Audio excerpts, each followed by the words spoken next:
Welcome, everybody. This podcast, we're going to dive in deep. It's nearly like a mini training. So I highly recommend if you're on the treadmill or driving that you make sure you download from my blog the PDF that goes with this podcast, because it is more like a mini training. And this is the one thing I wished I'd known years ago when I studied autism spectrum. In fact, I probably didn't learn about this topic until about 10 years into my journey, which is embarrassing. I was experiencing it every day, but I never knew what it was called. And it's called executive functioning.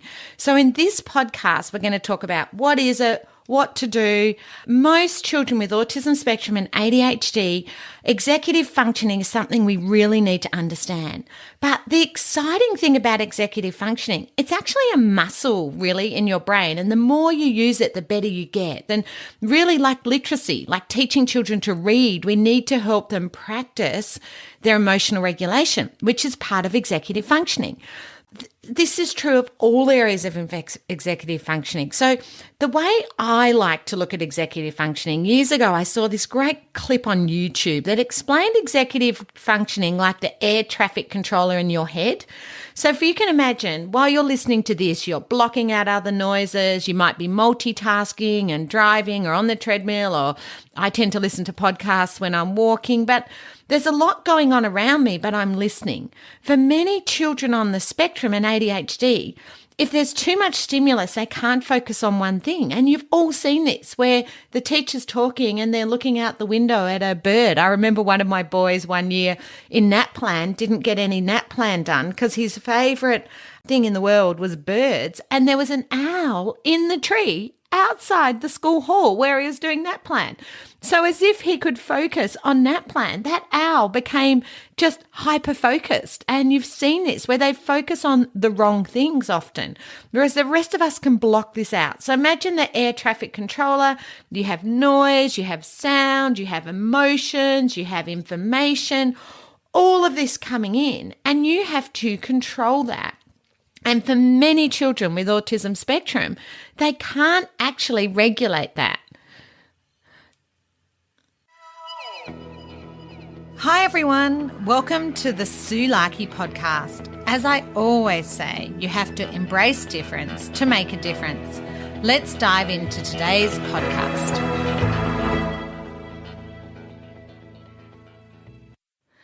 As always, every child with autism spectrum and ADHD is individual, and how executive functioning looks is individual to them. But also, because it is a muscle, it also depends how much practice they've had at these things. So I highly recommend that you download the PDF that goes with this week's podcast, but I've also included a blank template so you can write in what executive functioning looks like for the individual child and the strategies that are being used to improve their executive functioning. I think this is awesome, particularly with transition to next year coming up, to remind people that this is part of ADHD and autism spectrum. The child isn't making a choice to be distracted by that owl. It's actually up to us to monitor and check in and be aware. Now, teachers, I know you're going, I've got 30 kids, Sue. How can I check on that? Or parents are going, how can I help at school? A lot of these strategies are about building systems so that you aren't needing to be there all the time. So executive function, just so those of you who've never heard of it, you, as I say, you're probably like me, where for my first 10 years, I saw these things, but I didn't know that this came under this umbrella of executive functioning. So it includes emotional control, impulse control, planning and prioritizing, organizing, task initiation, flexibility, and working memory. Now, if any of those words are new to you, make sure you have a look at my blog because there's more explanation in there. I just try and make this easy listening, and it is complex executive functioning. As I say, emotional control, my children who really struggle with emotions, and also accepting negative feedback often, because often they don't understand what they could have done differently. And I'd encourage you to listen to my podcast on perfectionism. They also often overreact to little injustices. The smallest injustice, they'll overreact, don't have troubles with that emotions.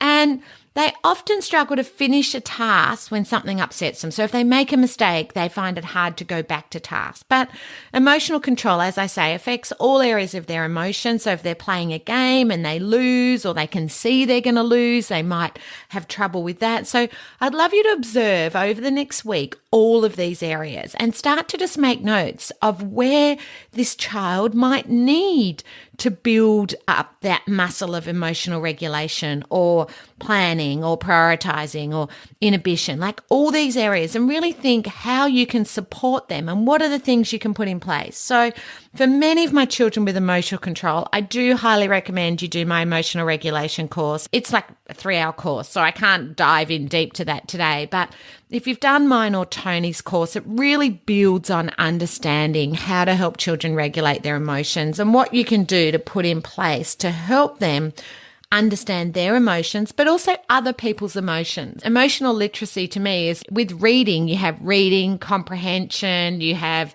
reading is listening. There's a lot more to reading than just decoding. And it's the same with emotions. Children need to learn all those facets. If you're listening to this when it comes out, there is a free webinar about emotional regulation course on until the 25th of October 2020, or the course is $20 off. Oh no, actually it's $50 off at the moment. So it's really good. I think it's like $97. So if you haven't done the course, I highly recommend you look at it.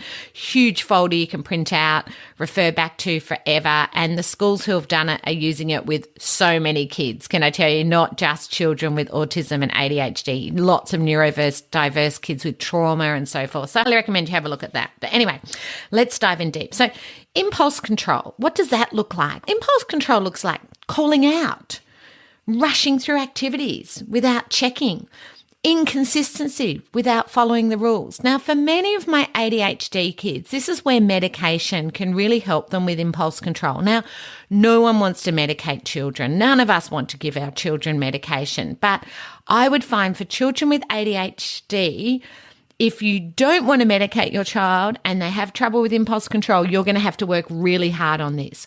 Or maybe try medication for a while, see if it helps with their impulse control, and then build up their impulse control.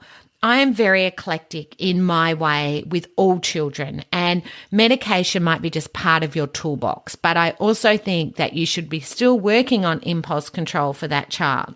So if you have children who have difficulty with impulse control, I find having a visual system where I indicate to them if they're going to call out, I might put my hand in the wait system and I'm letting them know to wait. So even though they're calling out, I'm not saying don't call out. I'm letting them know I've seen them and they need to wait. Or those of you who have done workshops with me will know I use like the opposite of a talking stick, which is like a sensory tool on a keychain with a weight attached. And in fact, I'm just going to write down now to put a photo of the weight system in your blog and podcast. Otherwise, I'm going to forget because I don't like re-listening to myself. I hate my own voice. I don't know about you. If you ever listen to yourself on your answering machine, you're like, really? Is that how I sound? Yeah, I won't. I'll write that down so I don't forget. So there you are. There's an executive functioning skill. Writing it down so I don't forget. And teaching children to write things down is so important, but in one spot. Otherwise, they end up with notes everywhere. And I know we all end up with notes everywhere, but you can cope with all those notes. Remember, it's the pilot and the air traffic control. So if you've got too many notes everywhere, that's too many planes coming into land. So teaching them to write everything in one spot is really important. Planning and prioritizing. So for children who have difficulty with planning and prioritizing, what that looks like is difficulty deciding the steps they need to reach the goal. So children in secondary will get this big task and they'll focus on one thing, or they won't know where to start, or they'll just get one resource and go all the way down the path on that resource and it's the wrong resource. And that's where my angels or teacher assistants who are listening, where your job's often to give them 3 strong and good resources, or to check in with them weekly how they're going. And in primary, say they have to do a poster on Antarctica, I would get them to do habitat one week, then animals the next week, rather than the whole task, because they will have trouble prioritizing that and maybe do a whole thing on habitat, yet there's 4 or 5 areas they're expected to do. So often it's up to us to help them prioritize. But remember, we're going to teach them to fish, teaching them to highlight, look at it, breaking it down, week 1, week 2, week 3. So when they get to secondary, that muscle's been practiced and they can see the end result. They can see by breaking it down, they ended up at this end point. Really important, breaking things down into smaller chunks, or in early childhood, rather than doing a whole puzzle, just getting them to do the last 3 pieces, because a lot of my kids would just see the whole puzzle, not know where to start, or getting them started. So you do the first piece, 5 pieces, they do the last 5. So how can you break a task down for them to be successful? Because so many of kids who have difficulty with executive functioning get so frustrated they don't finish things. And parents and carers listening, no, this child likes to finish things. They have to watch a YouTube clip to the end. They don't like pausing videos. They don't like pausing things till the end of the credits. And that's part of impulse control, executive functioning. They're scared they will forget to come back to it. There's a whole lot going on there. The next one is organisation, which obviously builds into planning and prioritising. But organisation's more things like losing things, constantly forgetting to bring home notes or bring them back, losing their clothes, losing their pens and pencils. And that's why I'd recommend they don't have a big Smiggles pencil case, because they've got too much, they're going to lose it. If they only have to keep track of a red pen, blue pen, black pen, pencil, what do they really need in that pencil case? How many coloured pencils do they really need? I don't know about you, but as a junior primary school teacher, I love texters, but I tend to wear out the red, blue and green. I tend not to use the other colours. What are the colours this kid really uses? Let's just give them those colours rather than 12 choices, because actually trying to choose 12 things takes planning and prioritising, but also that's more for them to organise. And I prefer they just had small choices. So what is your educational goal? They colour in. Does it matter they only use 3 texters? Because you probably don't, like me, you only have your preference in texters too. I lived with a girl who was a teacher as well when I was younger, and she loved purple. Everything was purple. Purple pens, purple texters, purple clothes, everything was purple. So there's no point giving her the colours. She doesn't want those. And I admire that. I'm a bit of in fact, I cleaned up my wardrobe on the weekend and I realised my mum's always said, I'm a parrot, I do collect colours, but when it comes to my texters, only 3 colours. So I'm not saying they won't have other colours elsewhere in their life, just in this, it might be worth thinking about. Sorry, that was probably a little bit off track. But anyway, I was having a little bit of impulse control, getting distracted.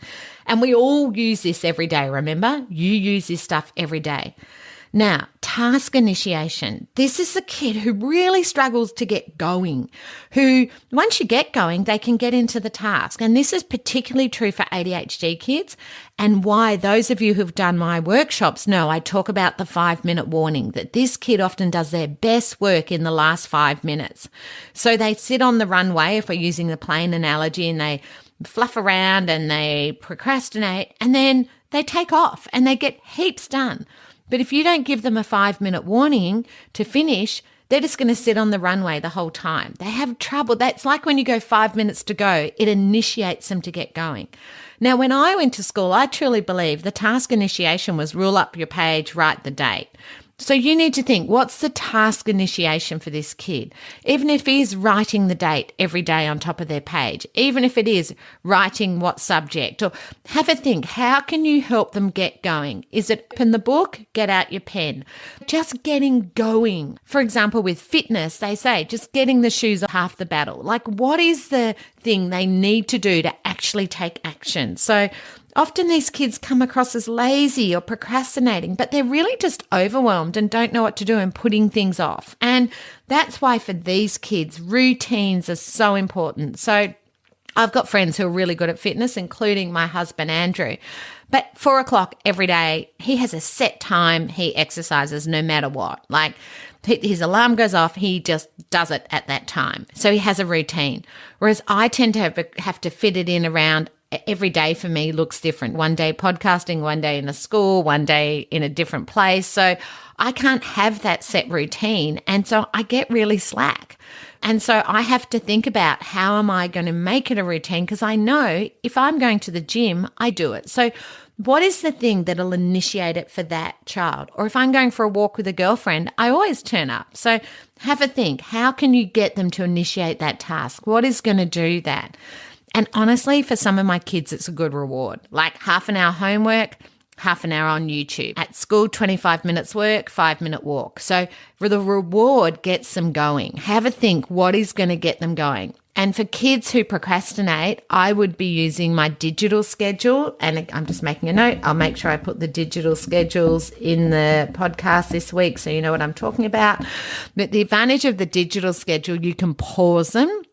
So say you're saying 25 minutes work, 5-minute reward, or 25 minutes work, 25 minutes on YouTube. What you can actually do on the digital schedule is pause. So just say to them, remember, 25 minutes work and then 25 minutes on your YouTube or 5-minute reward. So there's an orange button that you can pause and say, when you're working, I'll push start again and then hit the start. So what that makes ADHD kids is more accountable for that 25 minutes solid work rather than sitting there for 25 minutes watching a timer go down. So remember, different kids need different timers and different strategies. And I'll come to timers in a minute. I hope you're enjoying this mini training. If you want to learn more about executive functioning, I highly recommend the 2-hour executive functioning course with Dean Beadle. It is for all educators, and we launched the course last year. So it's launched. Well, anyway, the course was available last year. We've had hundreds of people do the course who have absolutely loved it. And if you have a look on the page that is in the podcast or the link to the Dean Beadle Executive Functioning course, what you are going to see is how many people are saying this course has practical information, which is incredibly useful and easy to understand and implement. Thank you for what you do. It has helped our family. So parents have loved it. A teacher assistant. Zoe, I have just finished your executive function course. Sue Larkey, and I wanted to thank you. I'm a teacher aide. I thought the course would be wonderful supporting my students, which it was. But ultimately, what I got from the course was so much more. You've helped me recognize executive functioning challenges within myself and my children, given me more understanding about my teens doing nothing but being in power saving mode. This is going to be a game changer for our relationships. Thank you so much. So make sure you check out the executive functioning course. And the reason I say that, it's on sale when this episode drops. It is only going to be $79 and it's normally $149. I'm probably only going to offer this once this year, so make sure you make the most of this opportunity and enroll now, because I know what a difference this course will make to you and the children and students you know, whether you're a teacher, teacher assistant, early childhood educator. This course is for everybody. And 2 hours, it is going to save you hours of stress, I promise. Flexibility. Look, I guess this is one of the ones that many of my kids get better at, but not always great at. This is where they're so literal and black and white thinkers, and particularly for children with autism, it is part of their autism. I guess I get better at remembering that they're literal and accepting that sometimes it's my communication. So one of my little girls in that plan, it said, "Can you see the pattern?" And she just answered yes. Whereas what you were meant to do is write down the pattern. So can you see the literalness there? And I know people always give like the shoes and socks example, but for me, it's not so much that. It's where they'll be given a task and they'll just answer yes or no. Or do you think Hitler did blah, blah? No. And you're meant to discuss it because it doesn't say explain, discuss. It's up to us to make sure they understand our words and what we're asking them to do. So their flexibility, I think I use that more teaching them flexibility around emotions and understanding emotions. And sometimes I win, sometimes I lose. But trying to change their black and white, if they're very literal, can be very tricky. There is a great book on my website called What Do You Say? And I'm writing that down too. If you can hear me scratching, what did you say? What did you mean? And that is a great one to help kids who are very literal, and I've found that invaluable over the years. And in fact, a friend who has a son who's very literal used it as a coffee table book, and that's what put me onto it originally. So that's a brilliant book.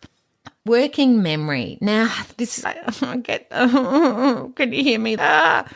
it's so hard. Some of my kids have amazing memory, but their working memory, which is their ability to hold memory of a complex task and multi-steps, they struggle with that. So how can they know everything about space, all these facts, but struggle to remember, put that in your bag, take it home, bring it back tomorrow? Working memory can just be so frustrating. How can they know so much but struggle to retain 3 or 4 steps? How can a parent send them up to their bedroom to get something and they can't come down? That's why routines are much better around working memory. The more routines, the better. But remember, a lot of the working memory stuff's because they're distracted in a busy classroom. So you're giving them 3 things they need to do, but they're distracted by something else. So it's that struggling with multi-steps and remembering directions or taking notes and not really understanding what they've written down. It's really complex. So working memory is struggle. It's so different to memory. I guess that's what I'm trying to say. So there's a difference between working memory and memory. This kid might have a good memory, but how is their working memory? How do they go holding complex instructions and steps? How many steps can they hold? So that's why when you fill in the PDF or the information in the PDF for this child, I would actually say, like, how many steps can they remember? How do you have to make sure they're not distracted, or are they best with something in their hands? Some of my children, I would never ask them to look at me when I'm giving instructions, yet so often that's something we ask for neurotypical kids, because some of my kids, if they're looking at me, they can't actually remember. So that would be the information I highly recommend you think about including. So in the PDF that has strategies to improve working memory, I've covered some of these already, and I know a lot of you are using them, and there's a beautiful little infographic that goes with this week's podcast and blog that you'll find really helpful, that sort of shows you all the things you can do. So that includes visuals, making sure you pre-warn them about change, lots of modelling, like showing them that Antarctic assessment task, how that's going to look at the end, showing them how an essay looks on Hitler when you say, did Hitler did blah, blah.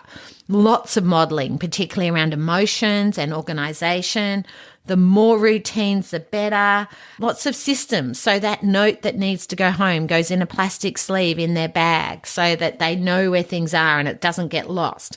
Minimising distractions, like I say, with the pencil case, but also on their table and their areas, making sure there aren't things to distract them.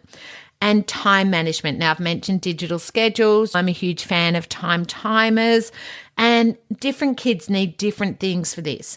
And personally, I think social scripts are fantastic for emotional control, for planning, writing social scripts that explain what's going to happen when, that the reason that some of my children have to write. We only have 5 things in our pencil case so we don't lose them. When we lose things, we get upset. That is why we only have 5 things in our pencil case. So helping them explain that. But the advantage of social scripts is they can refer back to them.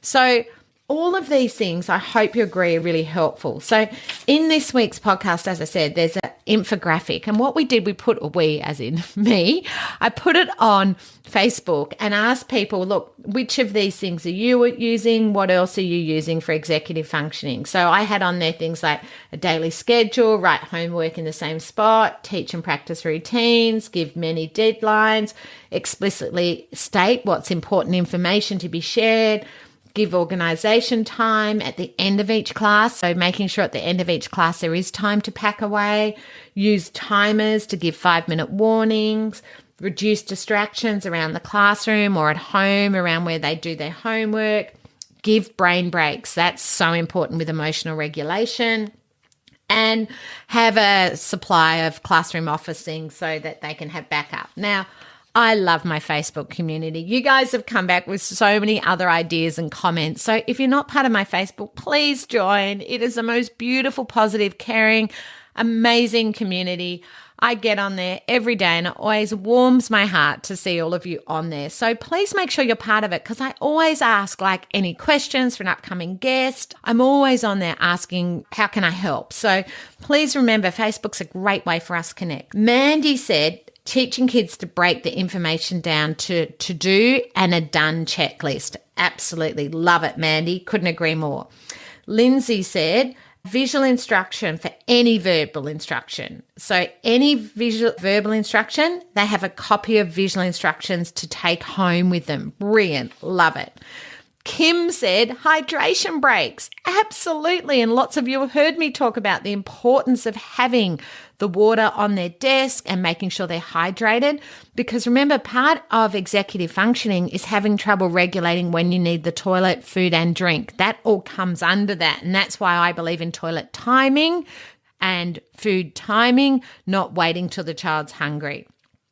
Riley, or I hope I'm saying your name correctly, visual checklist for every subject. I love it. And making sure there's things like reminders, things like to put capital letters, punctuation, finger spacing, all these things. And it doesn't matter if they're in year 5. A lot of my kids still need that. But once it's a routine, they won't need it.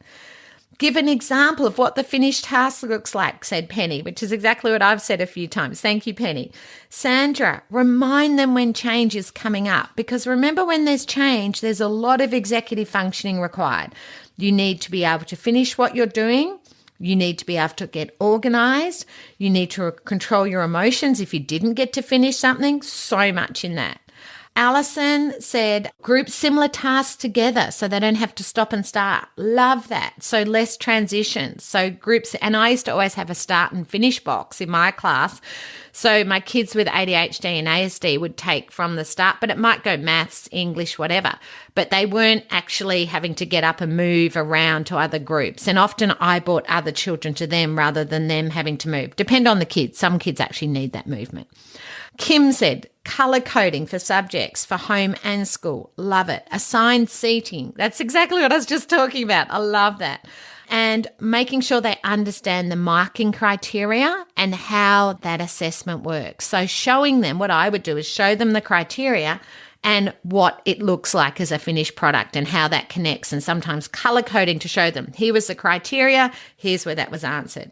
Susan, I found a clock divided into colored parts. It taught my autistic child to move the hands to match the real clock to give them control in the classroom. Now that sounds a little bit like my time timer, but a bit different. But any clock, like I've bought ones from IKEA and they're really cheap and coloured in different bits, or I've moved a sticker on the clock to show start, green, red, finish. Anything like that. Rose, MIDI deadlines and using timer, often really helpful. Fiona, now this is good. My miss can't handle not finishing work and struggles with getting started and time deadlines. This is so important. Thank you, Fiona. This is what I've been trying to say. Some of my children don't like not finishing tasks, so we need to break it down into smaller tasks, because what Fiona's experiencing is often then that makes them more anxious, and actually then they won't even start if they think they won't finish. I have kids who have what I call why bother syndrome. They go, why should I even start if I'm not even going to finish? The teacher now sends home the work to finish at home and returns it. It seems to be helping. So I've got kids that work so well, and particularly the girls, where I say, okay, you can finish that at home. So I'm not saying they won't get to finish it. You can take it home to finish. Now, I have other kids who hate doing homework at home, but for some children, the fact they know they can finish it later, and then I would make a list of what needs to be finished later, like that to-do list that we had a suggestion from, sorry, I've just forgotten their name, but one of the other people mentioned doing a to-do list and what's been done. I highly recommend that. Christina, using repetitive language for routines. I love this. Tidy your tables. Get your hat and stand behind your chair. See, if we use repetitive language, then the child doesn't have to remember or process what we're saying. So tidy your table. Instead of one teacher says, everyone pack away, another teacher says, time for the next class. So repetitive language, so important. I love that, Christina. Alison, develop routines for repetitive activities. I think I've covered that. Gail, I love this. Boundaries, routine, countdowns, expectations stated and listed. I love it. I love it. I love it. Yes. Don't expect the child to really understand. Make sure it's stated and written down. It's like those classrooms that have we care, we share. What does that really look like for this child? Break it down. Explain to them what it is. Having too many distractions around the classroom is not good for anyone. I agree. So minimize those distractions. Thank you, Gail. That is fantastic. Sam said, use graphic organizers. Allow students to use a blank visual diary to take notes so they can record the information the way it best suits their brain. I love it. I love it. And she says, don't force students to write on line paper all the time. I agree. I don't know, look around your staff room or your family. Everyone uses different types of diaries. We all change, actually. I tend to use different diaries all the time and different ways of recording. Allow this child to explore different ways of recording and work out which one best suits them. Now, I know that's confusing. Like, Sue, you're saying minimize choices, and now you're saying try different diaries. My point is, don't expect what works for you to work for them. Try different things. Try different organizers, as it was Sim, not Sam, has recommended. Mandy recommended visual representation of the task so that it helps them work independently. And I agree. For packing away your desk, I used to have a photo of that. And I had a mum this year who was having trouble getting a teenage son to tidy his bedroom. So I got her to tidy the bedroom with him and then get the iPad and video what the tidy bedroom looked like and her talk it through. So this is what your desk looks like. This is what the dirty clothes basket looks like. This is what the drawers look like. So talked through each component so they knew exactly what to expect. And Annalise, I really wanted to cover this, that she said she has a daughter whose school's recently started using timers, and her daughter has PDA and high anxiety, and she says she hates it.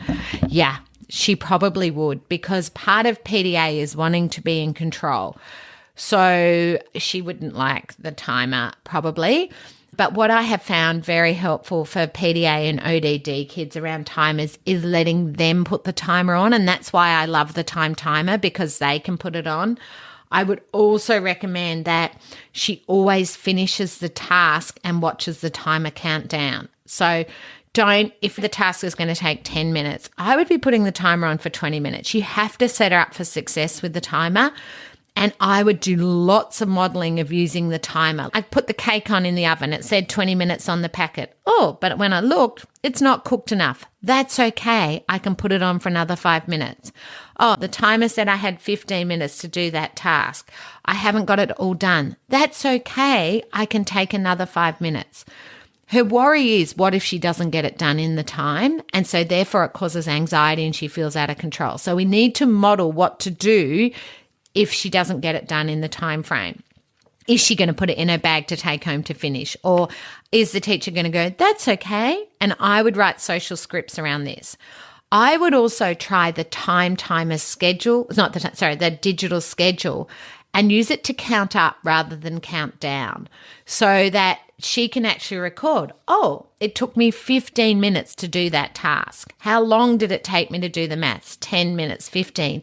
That will actually give the teacher and the teacher assistant, if she's got one, a benchmark for how long she takes to do each task. So instead of recording, hey, you have to get it done in this time, let's start the benchmark of how long does it take, and then use that in future. And we can say to her, remember last time we did a page of maths, it took 20 minutes. So let's put the timer on for 25 minutes today and see if you can get it done. So can you see I'm actually providing the buffer, but also giving her a realistic benchmark. So I hope that makes sense. But also I find with ODD and PDA kids don't use timers for everything. Really, at first, just use it for a few things till she gets used to the idea, because it could make her anxious. I do have some tips on that in a previous podcast on using timers and what to do if they make children anxious.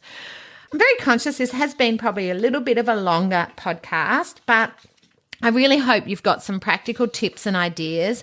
Remember to go and download the PDF that goes with today, because I know I've covered so much information. There's also some great books on executive functioning. I will link to the different timers I use. That book, What Did I Say? If I miss anything out or you need any help, please email me. I love hearing from you. I really want to help in any way I can. And one way to help is if when you send me emails, often other people wanted to know that too. So then I'll put in Facebook, hey, Amanda asked this.